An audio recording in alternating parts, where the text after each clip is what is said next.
Hello, one and all. This is my review, reaction, and cut content discussion of Arifureta Season 3, Episode 11, and I hope you all had a wonderful holiday season. I certainly did. I got a three-legged dog named Mr. Moose, and I just heard back from my doctor, and now I can say I am officially cancer-free. Thank freaking God. But alright, so about the episode, very interestingly, it's titled Charging Emotions. And, so far this season, I mentioned this before, but pretty much every episode has related to one chapter of the light novel and has been named, as such, at least for this season. There's one exception when it came to the final boss of the last labyrinth that was actually split into 2 episodes. I love that. But with this one, it should, if follow the pattern, be called Whispers, because that's the second chapter of Volume 9. But instead, it's called Charging Emotions, which is the third chapter of Volume 9. So clearly, they're combining the chapters together, and honestly, that is an absolutely fantastic decision. I mean, Volume 2 is okay. Chapter 2 is okay, but it's basically... There's a very large tangent in it of Ryu trying to cheat the labyrinth and getting punished by getting locked into an ice cage of death, only to be saved by Kaori, who then gets distracted while she's fighting with Yui and accidentally strips Ryu naked and knocks him unconscious and drops him on the ground. Everyone has to look at this dude who's naked and be like, oh, I don't want to be looking at this. At which point, basically, Ryu says, this is the most embarrassing moment of my 17 years of life, which, yeah, absolutely is. And then Hajime proceeds to cheat the labyrinth too, but he's not punished because he's god dang freaking Hajime. And that's most of the second chapter, honestly. I'm sure we're going to get the second half of the second chapter, which is the Whispers. That's a very big part of this labyrinth, but, if they want to, combine that with chapter 3 and just cut out the whole first part of that, I'm happy with it. I'm absolutely fantastically happy about that. Again, this is my thing. This is the reason why I really don't like Volume 9 that much. It's because they're facing off against foes that Hajime and his party would literally have no trouble dealing with if they were alone. I like the idiot trio. Is there actually an idiot quadro? I don't really count Shizuku as one of the idiots, so idiot trio are able to step up and show what they're worth, but at the same time, it's okay, people, speed this along, seriously. This is just, again, like I said, Hajime and his party, they sail through this labyrinth so easily, it's not even a challenge for them, but they're just being held back by the idiots. But, alright, so let's get started in 3, 2, 1... Yeah, Mirror House. That is a very good way of describing it. Especially with what comes next, and oh god above, I cannot wait for that. Oh, it is very much not okay, and Kouki is losing his god dang freaking mind. Oh, I love his descent into madness. It's so fun to watch. Look at that face. Look at that face right there. That ain't the face of a hero. No, it is not. Oh, the way he said that. It's nothing. Oh, I love it. Also, I think we just saw, so this is actually, me. Yeah, it looks like there's a split path right here. This is supposed to be a maze. This is supposed to be hard, but because Hajime has the magic compass, it just points him in the right direction every single freaking time. To the point where Hajime actually says, I really gotta respect Freed. I hate him, but I gotta respect him because he's able to do this by himself without the compass to guide him. That's actually very impressive. Oh great, Kouki's hearing voices. That's never a good sign. Episode 11, Charging Emotions. And we got 1, 2, 3, 4, 5, 6, 7, 8, 9, 10, 11 bullet holes. Huzzah! Kind of embarrassed it took me so long to notice those things. Yep, Kouki is still hearing the voices. And they are very much freaking him out, which is what they are intended to do. Oh. Interesting, that's original, though I guess it's a good way of showing just how tense Kouki is right now, if he got spooked by something like that. Suzu's adorable, and Kouki is just not in the mood for it right now, not at all. Yep, Kouki is hearing the whispers, and nobody else is. And it is really, really driving him insane. Yeah, seriously, Shia has, like, super bunny hearing, so if she doesn't hear it, it's not happening, or at least it's not happening on an audible spectrum. And nobody believes him. Kouki is genuinely hearing voices right now, and not even his friends believe him. They're like, dude, you're just too tense. You're just going crazy. It's fine. There's nothing here. Which is just, oh God above. The lack of faith they have in him is more devastating than voices themselves. This is madness. This is utter madness, and I love it. Are you sure you want this? Yeah, are you sure you want to be guided around by Hajime? Or sure you want to be reliant on Hajime like this? He does not. He absolutely does not. Again, nobody's believing him. His best friends are not believing him. They're just dismissing it as him going god dang freaking nuts. And again, that's causing more damage than the actual freaking voices. Their lack of faith is just painful, utterly and absolutely painful. Yeah, so Kouki's losing it. I mean, the voices are actually real, but he is still freaking losing it. Especially since, like I said, nobody's believing him. His best friends aren't believing him and think he's just going god dang nuts. That's gotta hurt.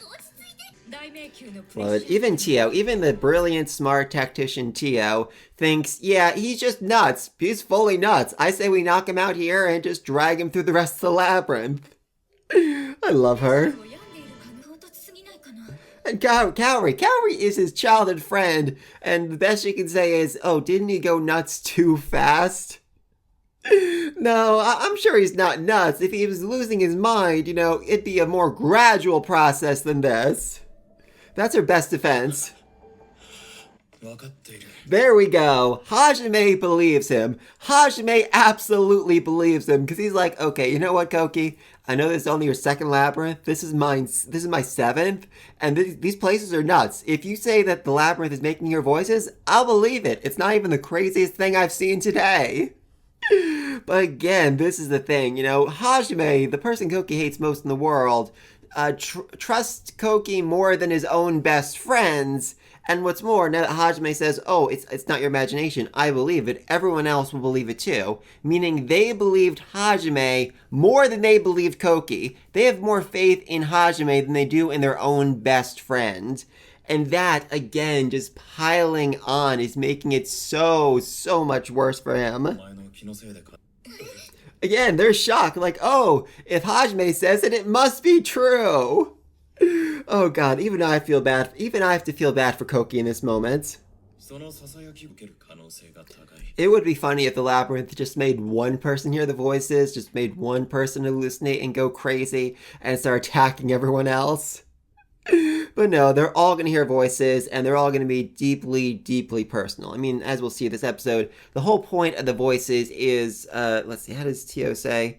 To express your own feelings. Whether you're aware of them or not, these are all things we've thought or felt at some point. Basically, their deepest, darkest secrets, the thing about them that is most vulnerable. These voices bring it out. These voices give, you know, a literal voice to it and make them, you know, force them to confront the deep truths they don't actually want to admit about themselves. The intention is to drive you freaking nuts. Yeah, that's the other thing. I mean, they say this isn't magical. I feel like it has to be somewhat magical, but there's no real way to stop it. It's not a spell, I guess, yeah, alright, it's not a spell that directly affects the mind. It's a spell that speaks to the mind, so they can't block it, they can't undo it. Even restoration magic, which allows you to, you know, go back to a previous state, isn't able to do anything about it, isn't able to heal the damage it causes, because it's not really damaged. It's just, you know, experiences, and that's hard to overcome. The most they can do with restoration magic is just calm people down a little bit. But that's not a lot, honestly, considering just how much these voices end up shaking everyone. Yeah, there we go. Didn't believe it. The voice is reminding him, like, yeah, they didn't believe you. They believed Hajime instead. just, again, this lack of faith his party has in him is something that he is just so deeply, deeply bothered by. And the voice is now calling it out. I mean, Kouki, in his own mind, is the reliable leader of the group. I couldn't even say that without laughing. Yeah, Kouki fully believes he's a reliable leader. He believes everyone has absolute faith in him. And, technically the bigger party did. Like, all the classmates, they had faith in him as their leader, but they trusted Shizuku a million times more. Meanwhile, Shizuku doesn't view him as a leader. She views him quite literally as an annoying little brother. That is genuinely how she describes him. So he's now being forced to realize, like, oh, I don't command as much respect as I originally thought. Yeah, there we go. That's the other thing. This voice, it's familiar. Actually, I love how he describes it as, chalks. How do you describe it? The voice was grating. It sounded like nails on a chalkboard, and yet it sounds vaguely familiar. It might just be me, but it sounds awfully familiar. Kouki, of course it's you. The voice is in your goddamn head. Who else can you ask if it sounds familiar other than yourself? Oh, she absolutely will, and it will break her. Not as bad as Kouki, but it will still break her. There we go. You noticed, didn't you? Yeah, that's referring to, Shizuku. He noticed how Shizuku keeps looking at Hajime, keeps staring at Hajime. He noticed that Shizuku is starting to develop feelings for Hajime, but he doesn't want to admit to himself. He doesn't want to admit that both of his childhood friends, the girls he was probably considering marrying, are actually in love with the same guy. And it ain't him! And again, when Shizuku heard the voice, she immediately turned to look at Hajime. Kouki noticed that, and he's not happy about that. Yeah, you look the other way. Light novel, turning your eyes from the truth again, are you? That's a big thing for Shizuku. She's always ignoring her own pain, ignoring her own suffering, just focusing on the group, focusing on being the big sister, the mom of the group, and protecting everyone. So in this case, she knows how she feels about Hajime. She knows that she's falling for him, but at the same time, she doesn't want to admit it. She's turning her eyes away from the truth. She's refusing to admit how she really feels. Because again and again and again throughout Shizuku's life, she has rejected the things she wanted because they weren't what the group needed, or they weren't what, her persona, the person that she pretends to be, should want. There was a really great scene, I'm really hoping we'll see it, where, Shizuku is asked to play the princess in a play, and she refuses because the people want her to play the knight, and so that's what she does. Even though, deep down, she wants to be a goddamn pretty pink princess, and there ain't nothing wrong with that. God, I love Shizuku. Yeah, there we go. Hajime's voice. Where do you think you're going back to? That hurts. That really hurts. And it's something I'm actually annoyed about the anime for, because that is Hajime's biggest fear right there. I mean, he wants to go back to Japan. That's what he's been fighting for literally since he fell into that hole. But at the same time, he is a killer. He is a monster, and he doesn't really know how he can go back home. Can someone like him, can someone who's changed so much, still find a life back in Japan?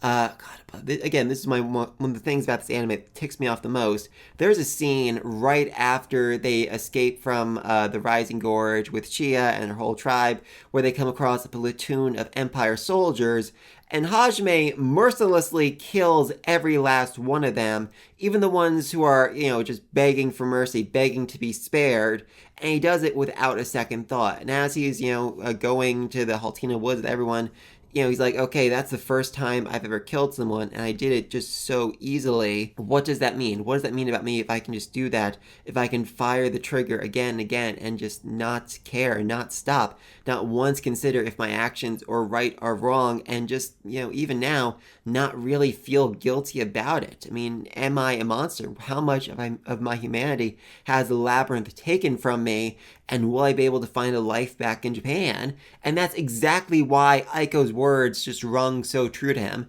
At Lake Earth, she said, if you continue this life, you'll end up miserable. And he stuck around. He ended up protecting Lake Earth from the monsters because she was right, because that was his deepest fear, to not be able to go back to Japan, to become a full monster and just live a miserable life, to be rejected by his parents, by everyone in his homeland.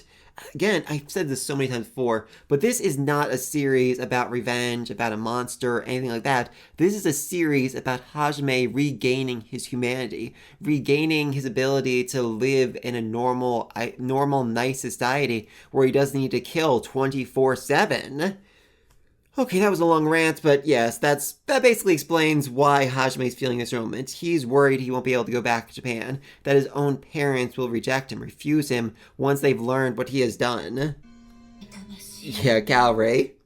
And she immediately looks to Yui. I envy her so much I could kill her. That's how Kaori feels about Yui, and yeah, it's kind of true. Deep down, she's like, if Yui wasn't here, if Yui hadn't stolen Hajime away from me, then I could be his #1 girl. I could be the one that he considers to be special. Yeah, exactly. So the whispers they're hearing are their own voices. Basically, they are saying to themselves their own insecurities. God, I love that. And you might find it strange, like, oh, shouldn't they recognize their own voices? You would be surprised. You would be very, very surprised. In fact, before I started this YouTube channel, I thought my voice was way, way deeper than it actually was.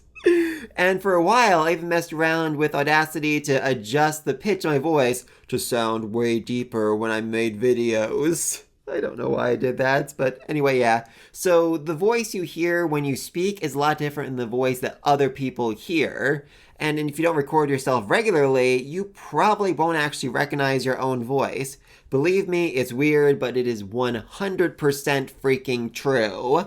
And the reason why Hajime is able to recognize his own voice is because he actually worked with his dad making voice lines on the games he made. So he's actually heard his own voice many, many times before and was able to recognize it thanks to that. Huzzah! Yes, this is Kaori's own voice telling her that she wants Yui dead. That's not a good thing. Like, seriously, Hajime says it's like it's a great discovery, but it just makes things worse. It makes these people have to face the reality that, like, oh no, these are actual voices. These are actual thoughts being expressed out loud. Oh, that hurts. That really, really hurts. Jesus Christ. There's no place for a monster like you. Again, he can't go back to Japan as a monster. They won't accept him there, and there's a bigger question of if he can even live like that. After a full year of murdering anybody who ticks him off, can he really go back and just live a normal life in Japan? Would people even accept him there? I mean, I have to imagine that once he does go back to Japan, people are gonna find out about the other world and everything that happened, and they're gonna learn, hey, this dude over here, Hajime, he murdered, like, literally hundreds of people. Are we sure we want him in our, like, modern day society? Do you want to kick him out? I mean, I don't really know if they could kick him out even if they tried, but he could still be, isolated. He could still be mocked. He could still be, treated like an outcast, and that is the last thing he wants. Again, he says that with a smile. Do you really think he can live a normal life as a murderer? He smiles as he says it, because yeah, he is fully aware of these things. He's fully aware of these thoughts. They are not hidden to him at all.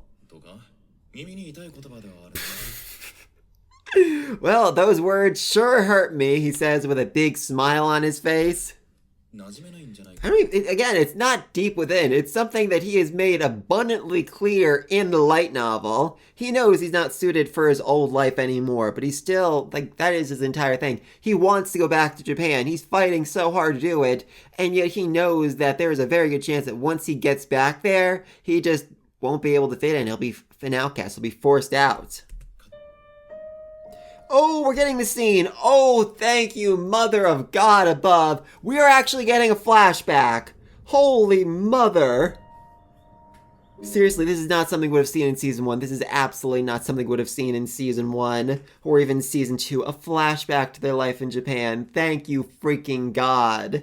In fact, actually, again, another tangent. The first volume of the light novel opens up with them still in the classroom as a whole scene of like basically establishing who all the characters were before they get sucked over to the other world. And the series would have been so much better if they included that. Like, seriously. It wouldn't have fixed the animation, but the storytelling would have been so much better. But yeah, oh god.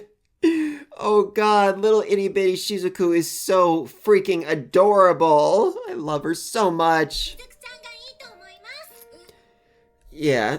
So she basically so Kaori just nominated Shizuku to play the princess in the school play. And this is something that, Shizuku very, very much wants, but, can't admit to herself. Actually, I find it very strange that Shizuku is even wearing pink. That feels very unlike her. I mean, don't be wrong, she loves wearing pink, but at the same time, I feel like her very character, her whole thing about needing to be seen as this, big sister, swordswoman, whatever, would prevent her from actually doing that. But Kaori is such a great friend. She knows that Shizuku wants to be the princess, even if she won't admit it to herself. Oh, sweet, adorable Kaori. I mean, that sounds funny, but importantly, she does swing around giant claymore swords right now, so she is kind of a knight. Yeah, right there. She was gonna say, I want to be the princess. I'll accept this role, but just the people. She can't say no to the people who want her to play the knight.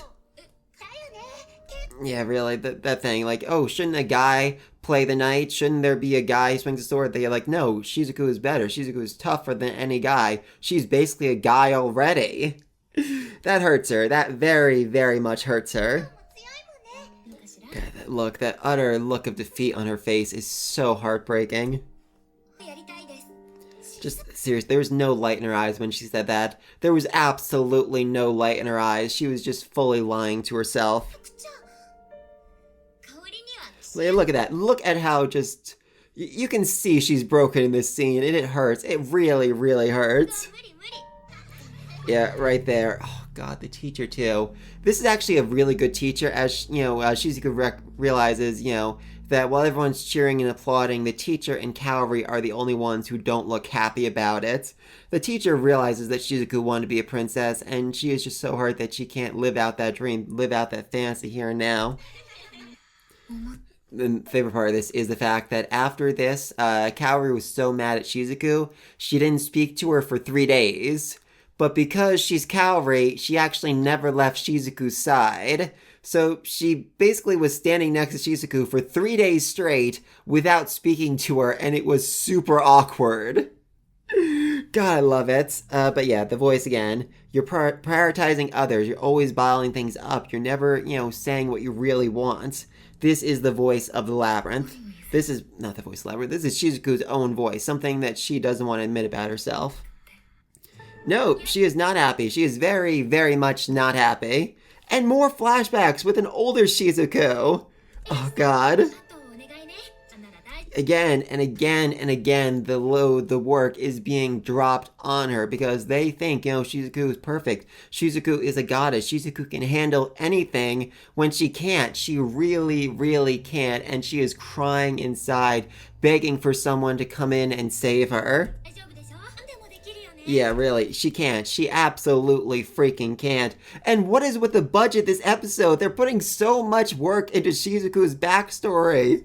Seriously, animators, I love you right now. I absolutely love you. And this has just, I am so filled with hope about the next episode, because if they're doing this, they are really going to do right by Shizuku in the next episode. I cannot wait for it. Yeah, right there, that half laugh. You really can't do anything, can't you? No, I can't. Help me, please help me. I'm begging you, please help me. Just stop treating me as a goddess. Stop treating me as invincible. Stop treating me as if I can handle anything. I can't, and I'm dying trying to live up to your expectations. Oh god, Kouki. This is, I guess, after Kaori left. He's begging her, Shizuku, please, stay by my side, stay with me, don't leave me like Kaori did. And, she doesn't want to. She wants to go off. She wants to be with Hajime. She wants to go do all this, but she's stuck babysitting him because that is her duty. That is what others want of her. And so she's stuck here. She's stuck with this goddamn freaking moron that is Kouki. Yeah, exactly. You will always be alone. If you're always so focused on taking care of others, you'll never find someone to take care of you. You'll never be able to take care of your own needs because everyone will always continually ask things of you. Oh, evil ghost Shizuku. That is terrifying. That is genuinely terrifying. Love the eyes. Absolutely love those eyes. Seriously. Shia, Kaori, Tio, Hajime, Yui, they're all sitting there smiling. They are all hearing the voices, but they're all able to overcome them because, that's just who they are. They've accepted their own weaknesses many times in the past, and they're ready to, move on past them. In fact, Tio even says, I gotta find this line. Actually, this is, in fact, with Tio, it even says, in her mind's eye, she saw the flames that had destroyed her home, but no matter how vivid the memory, those flames couldn't burn her. After all these centuries, she finally found the miracle she'd been looking for. Referring to Hajime, the miracle, the person who is actually potentially capable of killing God, getting vengeance for her. Also, I don't really know how useful this short break was because they can't actually block out the voices. The most they can do is, rest and use restoration magic to try and stabilize people, but the voices are still building up on them, so I don't know, maybe they should have just kept going. And again, Shizuku just had an awful, terrifying nightmare and woke up in a cold sweat. And she's like, no, nothing's wrong. I'm perfectly fine. It's all okay. It's always okay. I never need any help or support whatsoever. Yeah, Suzu knows. Suzu can tell that Shizuku is forcing herself. The fact that Shizuku has been pushed to such a degree that she can't even keep up the facade, the smile, that can convince everyone, it just shows how far broken she really is at this point. Yeah, Suzu's got her own problems to deal with. The voices are specifically talking to her about Eri and what she knew and what she didn't know. And that's going to be a very, very fun thing to see play out down the road. Can't wait for that too. Yeah, seriously, just Kaori, straight up said it. You gotta be selfish. You gotta let others take care of you occasionally, or you really, really will break. Yeah, right there. Kouki is literally a hair's breadth away from losing his goddamn mind, and he's looking over at Hajime and Yui. They're smiling, they're flirting. In fact, in the light novel, Yui even tried to have sex with him, like right here in this labyrinth. And he's watching this comedy routine play out while he is, again, almost at his breaking point, almost losing his goddamn mind, and it is not helping. I mean, Hajime really wasn't going to have sex with her. I mean, maybe Yui would have had sex with him. It's a little unclear, but Hajime was really just like playing up the scene to try and lighten the mood, to try and just make everyone laugh a little because he couldn't handle the tension of everybody. But Kouki doesn't know that. Kouki believes that Hajime really is as carefree as he seems. That's why he'll take it away from you. That's, again, Kouki is relying on Hajime again and again and again in this labyrinth. He doesn't have the power to do things on his own, and he feels like that's it. That's the reason why, Shizuku doesn't want me. It's because I'm not strong enough. If I was powerful, if I was as strong as Hajime, they'd want me instead of him, which... No, you goddamn freaking moron. Even if you were an actual freaking god, they still wouldn't want you because you suck. Like, deep down, on a personal level, like, your personality sucks. Not a great sign. Not a great sign when you start punching the walls.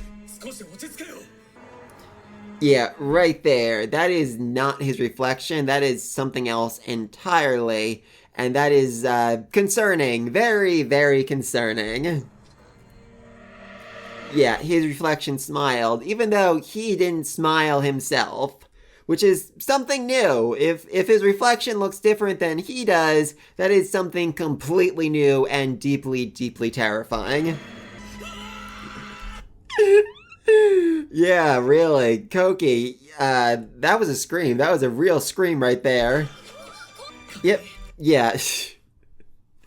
He's pointing his sword at his own reflection and saying, "It's an enemy. It's trying to kill me. My reflection is trying to kill me."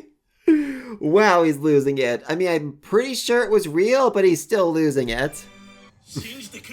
Yeah, right there. Okay, I love this scene so much in light novel. So basically, Shizuku has to ask just confirm, but at the same time, Kouki takes the fact that she's not looking at him as a sign that she doesn't believe him, when in fact, she's not looking at him because she's looking at the goddamn wall. She's waiting for the enemy to pounce out, to jump, to attack them. She's not taking her eyes off it. She's battle ready. That shows that she does believe him, but because Kouki is in this state, he takes it as a sign that she's looking away from him, that she's avoiding him, that she's trying to say that he's losing it. Yes, exactly. Like before, when Kouki said, "I'm hearing voices," everyone's like, "Oh, you're losing it." But when Hajime said Koki's probably hearing voices, everyone believed it. So Kouki can see that they have more faith in Hajime than they do in him. They believe him, not just his strength, they believe like his intelligence, his judgment, they believe all of that over Kouki. Yeah, right there. Shizuku looked away from the wall. She looked away from a potential enemy because she is just that concerned about Kouki. Alright, and now we are in the very obvious boss room. Though I will say I am a bit concerned that we didn't hear about the other whispers. I mean, Yui was told it'll happen again. She was told it was your fault. Tio was told no one will accept you. Those are, very important for what comes next in this labyrinth. And I don't know. I mean, I will say though, so far this season has done a very interesting job of saving stuff for when it is relevant. Like, for example, Altina, the elf girl, she was supposed to be there in episode 1, but she was saved for episode like 5 or 6, whatever, because that's when she was most relevant. That's when she was, important to the story. So maybe we'll see those whispers again, like next episode, or I guess the one after that. That would make quite a bit of sense, but alright. So let's get to this very obvious boss fight. Yeah, it's established theory to be ambushed in a huge space. Like I said, obvious boss room right here. Oh, also, I just realized now, we did actually skip over another very important scene. When Kouki was freaking out about Hajime could stay so calm, Hajime replied, "I'm not calm. I just know there's no point in worrying about it. I'm just not thinking about it." First, I decide what it is I want. Then I decide what it is I need to do in order to make that happen. After that, all that's left is to do it. There's no point in worrying about whether I can. If I have time to worry, I have time to think about my next move. So basically, Hajime is more or less fully able to separate himself from his emotions. Or as Shia says it, Hajime is an unfeeling machine. And even Hajime has to accept, like, yeah, okay, so the way I go about things, the way I think about things, not healthy, not normal, not rational, but it is just how I'm able to survive, how I've gotten this far. So I'm not going to focus on how I might not be accepted back in Japan. I'm just going to focus on getting back to Japan, and then once I'm there, I'll worry about what I should do next. Okay, gotta say, those are some impressive looking ice golems. I mean, this is pretty obviously CGI, but I like their design. They are very detailed. Seriously, look at those. Those are cool. Those are really, really cool. Okay, so this is being interesting, but basically, there's also supposed to be like a giant death laser in this room. Essentially, there is a giant sun above them, which is bouncing off all the ice scattered about the room to fire deadly laser beams at the entire party while they are fighting. It is insane, and Hajime actually takes a minute to say how he's impressed that Oscar, the guy from the first labyrinth, was such a great craftsman that his skill is better than Hajime's, as his death laser is somehow more deadly than Hajime's own Hyperion laser cannon. Remember the thing he used back in season 2 to murder like 20,000 demons in one shot? Yeah, that thing. And there we go. Kouki almost hit Hajime in the back. I mean, he wasn't trying to, but still, Hajime even says, like, oh, if I take that attack head on, it will cause some serious damage and mess me up. I mean, don't be wrong, Hajime is insanely, stupidly powerful, but even he is not invincible, and Kouki's Celestial Slash, especially now that Hajime upgraded the sword and fine-tuned it, is crazy deadly. In fact, Hajime even says he wishes he hadn't, he actually says he regrets upgrading their weapons so much. Yeah, right there, Shizuku almost killed Shia, and Kaori almost killed Yui. In fact, in the light novel, Ryu almost kills Hajime too, or almost attacks Hajime too. Maybe he did here, I'm not sure. He does look stunned, like, I didn't mean to do that, I'm sorry. Really though, I mean, I think the fact that 3 of them hit the wrong, 4 of them hit the wrong, almost hit the wrong opponent is enough to justify, like, okay, that absolutely was not an intentional move on my part. Clearly something is going wrong here. Yui, absolutely love Yui. She's so ticked off at Kaori. It's amazing. And Shizuku, oh god, poor sweet Shia. Seriously. She sees this, like, everyone else is royally ticked off. She is like, Shizuku, did I do something wrong? Did I upset you? If so, I'm really sorry about that. Oh god, she is precious. She is so precious. Yeah, I mean, trying to attack Hajime is, you know, in general, a really, really dumb idea. So unless they've gone completely nuts, clearly this was not their choice, their conscious decision. Yeah, exactly. So basically, the voices whispering to them again and again and again over the last several hours have imprinted a sort of brainwashing into them, basically forcing them to trigger, forcing them to attack the people they really, really have a problem with. For, you know, Kouki, obviously it's Hajime. He really, truly hates Hajime. For Ryu, it's also Hajime because he has a crush on Yui, but don't tell anybody about that. For Kaori, it's obviously Yui because, you know, she wants Hajime to herself and Yui sort of stole her from him. And for Shizuku, it's Shia because, you know, Shia is being all lovey-dovey with Hajime and Shizuku feels really jealous about that. Yeah, that is the big trigger right there. It is not a magical effect. They are not being controlled or puppeted. They're simply being suggested. They're simply being imprinted with the idea that they should attack the people they deep down do not like or have some sort of problem with. So you can't really cure it with recovery magic or anything else. The only thing you can do is get them away from the voices and give it time so that the effect gradually passes. There we go. There we go. So Hajime decides, alright, you know what, I don't want to deal with this, so I'm just gonna blow up all the golems by myself, and then we'll be done. We'll move on from all this. Love Suzu getting behind the barrier, because this is also something we haven't really seen. The anime did cut out quite a bit, but Hajime has burned down a lot. Like, seriously, back in the last labyrinth, when he saw the fake Yui being tortured by monsters, he burned down most of the forest and then just kept doing this thing over and over and over again, because that's how ticked he was. And again, I said this at the beginning of the video, this is an easy labyrinth for Hajime. If he was by himself, if his party were by themselves, they could clear it with absolutely no problem. But because they're babysitting the idiots, they have to go slow, they have to take it easy, they have to wait for them to catch up. So Hajime just took out all 9 golems by himself with ease. But that's not how this labyrinth is going to work, unfortunately. Yeah, so every single person, including the idiots, needs to take down their own golem to win this fight, which is going to be very hard because, like I said, 4 of them are idiots. 3 of them, alright, let's not count Shizuku as an idiot, though that being said, Shizuku is currently trying to murder Shia, so that does put her on the edge of being an idiot. Sorry to say. Did you learn nothing? Genuinely, did you learn nothing? You saw what happened before. Why did you think the second time would be any different? Thank you, Hajime. Seriously. Yeah, that's the big thing. They can't really use any big, flashy, long-distance attacks, or they'll get reflected at the people they have an issue with. So, yeah, this is going to be an interesting fight for a lot of them. Yeah, okay, so in the light novel, this fog is much thicker and they can't see and it just keeps getting, you know, denser and denser as the fight goes on. But once Hajime beats his own golem, a path opens up and each can walk straight to the exits. Yeah, again and again and again. Her attacks just, go flying straight towards Yui. Beautiful. Yui's response is so fantastic. No need to hold back. Basically, she's saying, just hit me with everything you have, I'll be fine. And Kaori's response to this is genuinely insane, saying, after all, it's just Yui I'll be hitting. Beautiful. Absolutely beautiful.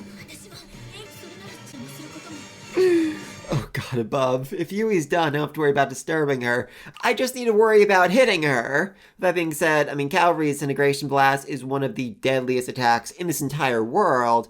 But at the same time, Yui is a vampire with insane regeneration abilities, so even if she's, cut into pieces, she'll probably be fine. That teamwork, that absolute teamwork right there was amazing. I love that. She was victorious, but at the same time, she did subconsciously try to murder Yui, so now she needs to be punished, as the light novel says. Though it gives no further details than that, just punished. Good lord, Shizuku. Do not use long distance attacks. They are a bad idea. You know this, freaking Shizuku. Also love that one just fully boomerang. It didn't force her to fire in the direction of Shia. It just magically directed itself to Shia because of course it did. Love that. Love gravity slash. So I was wondering last episode, what does cutting gravity actually mean? It means this. It means she can cut her opponent's gravity so that they just go floating weightlessly in the air, which is such an insane move to use. Yep, and she just threw the golem. She just threw the freaking several 100-pound ice golem like it was nothing. That being said, it is weightless, so that was probably did actually weigh nothing, but that's still just an absolutely awesome move right there. Yeah, so Shizuku sees that Hajime's party is perfectly fine. They're, not injured or out of breath at all, and she's bothered by her own weaknesses, her own helplessness, her own ability to stand shoulder to shoulder with these freaking giants. She also kisses her sword as a thank you to her partner, which, she also realizes is kind of the same as her kissing Hajime, and she says very clearly in her own head, no, this is not a substitution, this is not me wanting to kiss Hajime, which, yes it is. Yeah, so Yui just fully calls them out as being in love with one another, which is such a Yui thing to do, basically saying oh, I guess you aren't interested in Hajime anymore because you have Shizuku. Oh, she's a little stinker, ain't she? Fun fact, this world doesn't actually have a prejudice either. In the light novel, second volume, third volume, there's actually a dude who is gay and was going to get married. So this world has gay marriage, despite being ruled by a tyrannical church. Good for them, I guess. Yep. Oh, they actually included that. Awesome! Seriously, this episode has done so much good. And so instead of actually trying to dodge or deflect Kouki's celestial slash, he just opens up a portal and sends it somewhere else instead. With him even saying that his portal key is one of his strongest shields because nothing can actually break through it. Yeah, so basically Kouki used Limit Break, which means that he is, going insane and crazy and fighting really hard, but he still doesn't use the derivative skill. I forget exactly what it's called, but it's a way stronger version of Limit Break that multiplies the skills several times over, but has a much, much worse rebound to it. So the fact that Kouki hasn't actually, used that yet means he's still okay, he's still fine, he can still handle this fight on his own, probably. Oh, please. Are we not going to see their fights? Their fights are awesome!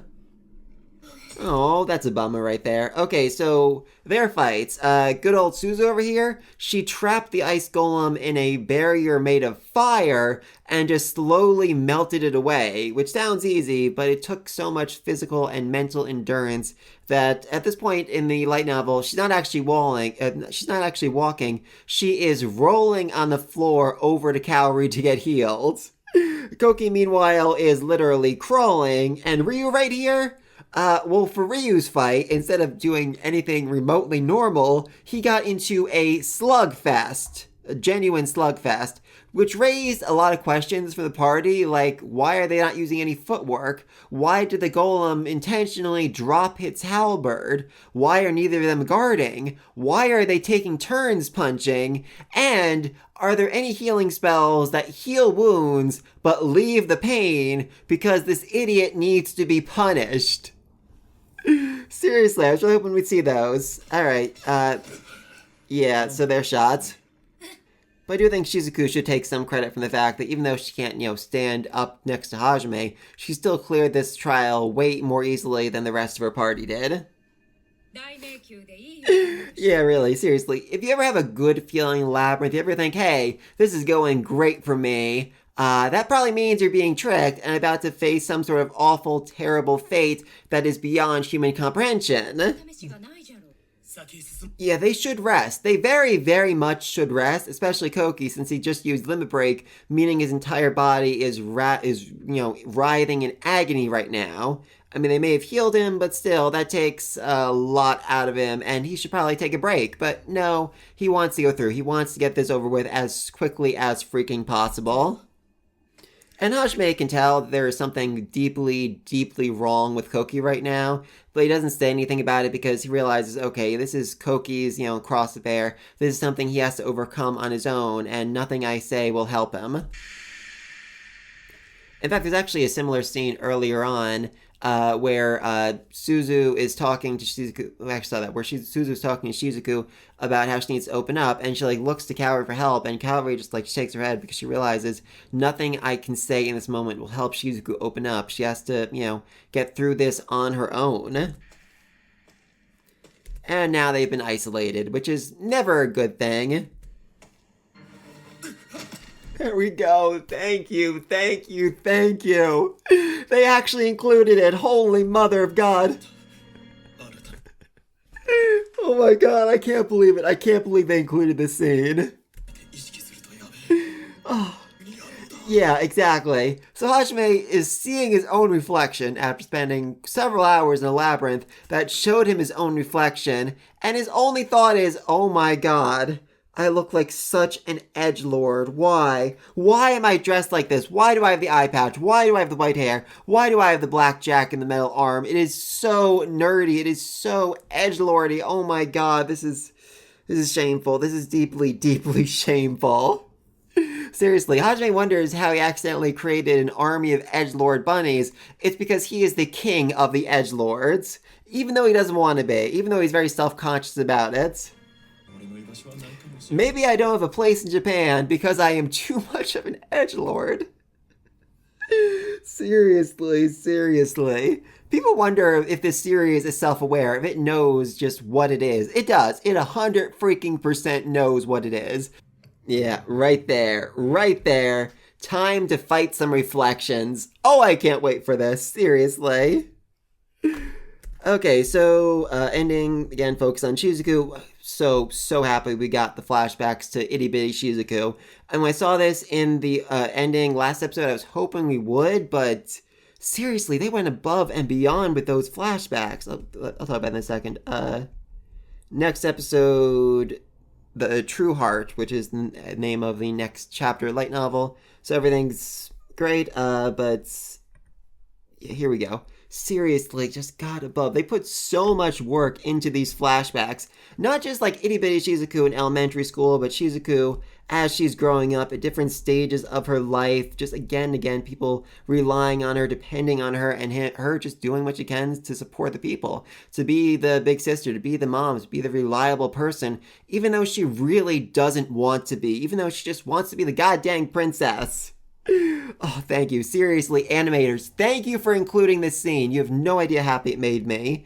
Now, I wish you had included the scene of Ryu and Suzu fighting their own respective golems, but I will accept what we got. Oh, God. It was great. This is great. So, yeah, the whole episode is about them hearing the voices, hearing, their own insecurities being projected at them, hearing the things they don't want to admit about themselves. For Kouki, it's that he is weak, he is pathetic, he is useless, and that's why Shizuku and Kaori are leaving him, even though his weakness has nothing to do with why they're leaving him. He just is an awful, terrible person, and Hajime is despite all of his flaws, better than Kouki is in every single way. Somehow, Hajime is worried, like, hey, will I be able to go back to Japan? Will they accept me? Will I fit in there? After all I've done, after all the people I've killed, literally thousands and thousands of people, can I find a home there? And of course, Shizuku, like I said, is dealing with, being a doormat, being someone who just takes care of others instead of herself. We don't really hear what the other people say, though, what the voices told them, which is disappointing, but at the same time, I do think we will end up seeing that down the road, and not next episode, but the one after that, as we start getting to the other reflection battles, which, seriously, I know I say that Volume 9 is one of my least favorite volumes of this series, but this last chapter of it makes up for it. This last chapter so makes up for it as we get this first fight, which, then extends into, the next volume with the other fights, and see everyone going up against their own doppelganger, their own inner reflection, their own, inner demon, essentially. They're so amazing. I cannot freaking wait to see them. But please let me know what you think about all this down below. What do you think of this episode? What do you think of the whispers? What do you think the other people heard, the people that we didn't see? What do you think their whispers said to them? And what your own whispers have said to you? What's going to happen now that Hajime has to fight his own reflection, and what's going to happen when other people have to fight their reflections? Who's going to win? Who's going to lose? Who's going to come out on top? Let me know what you think of all this down below. And until next time, peace! Ow. Bye.